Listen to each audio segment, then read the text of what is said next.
Video 3.1 Scene Hierarchy.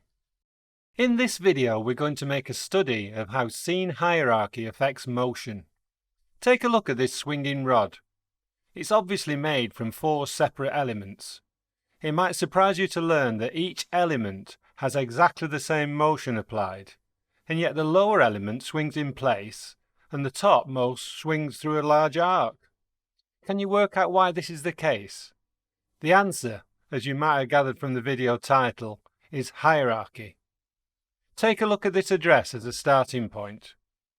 If you look at the start of the code, I've added 2 new global variables, clock and parts.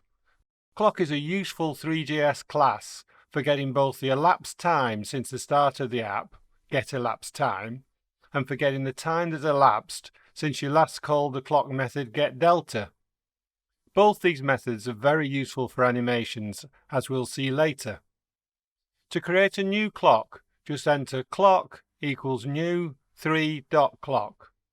No const here as this is a global variable.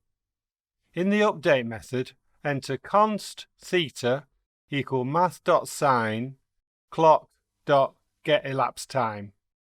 This is going to generate a value that swings smoothly from -1 to 1 and back. We're going to use this to set the rotation.z property of the parts in our rod. Now we need to create the parts. This should be 1 wide, 3 high and 1 deep.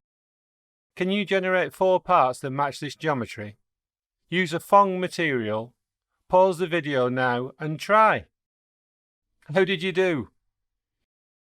Yes, you need to create a geometry instance, a material instance, and then use a loop to create a series of meshes that you add to the scene. If you did this, then it isn't obvious that there is a chain of parts, because they're all in the same place. See if you can position each part on top of the previous part. Pause the video and give it a try.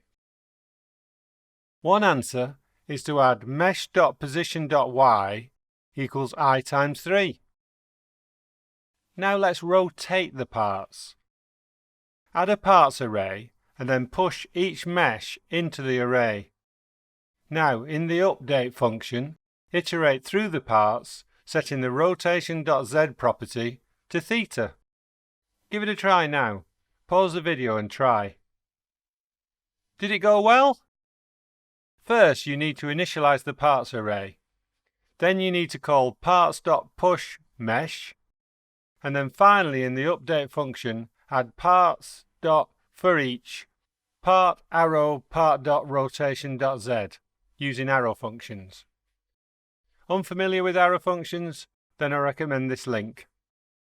But what we now have is a set of separate parts rotating on the spot.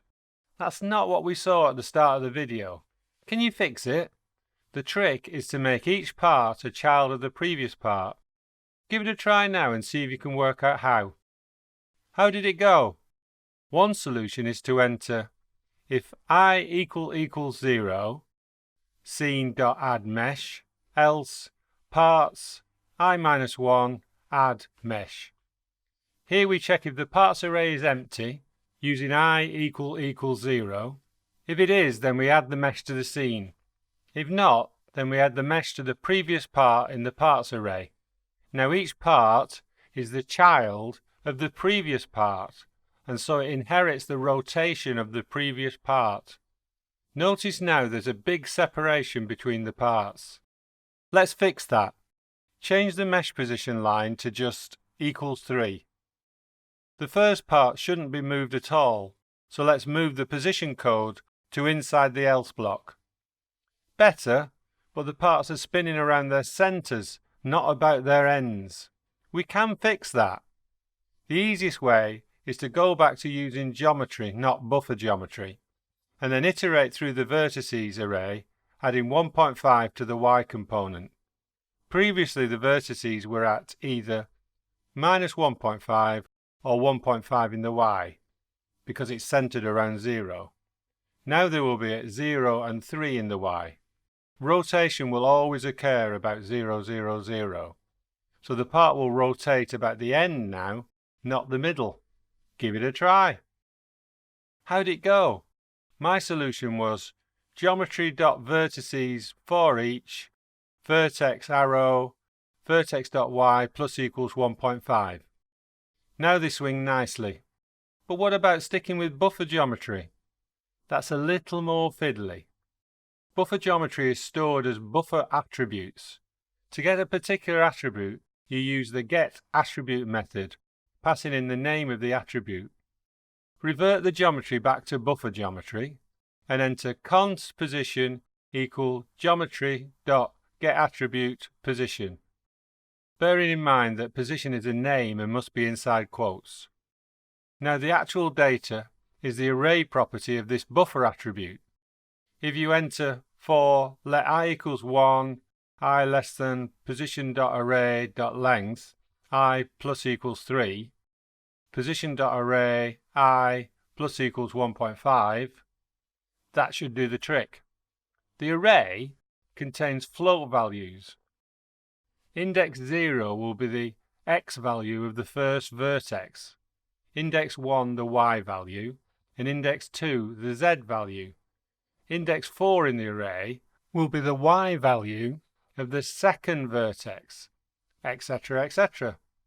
You set I equals 1 initially, so it points at the y value of the first vertex, and then add 3 to the index I value to ensure that you step through just the y values in the array. Don't worry if you find this confusing, it is quite an advanced topic, and you can get around the problem when you need to by using the geometry class, but hopefully some students will find it useful. So that gives a little insight to how child-parent hierarchies affect the motion of objects in your scenes. And we looked at adjusting the geometry to ensure that rotations occur about the point in the object that you want. Remember, position and rotation happens about 0, 0, 0 in the actual geometry. So to adjust the point of rotation, you must adjust the vertices in the geometry.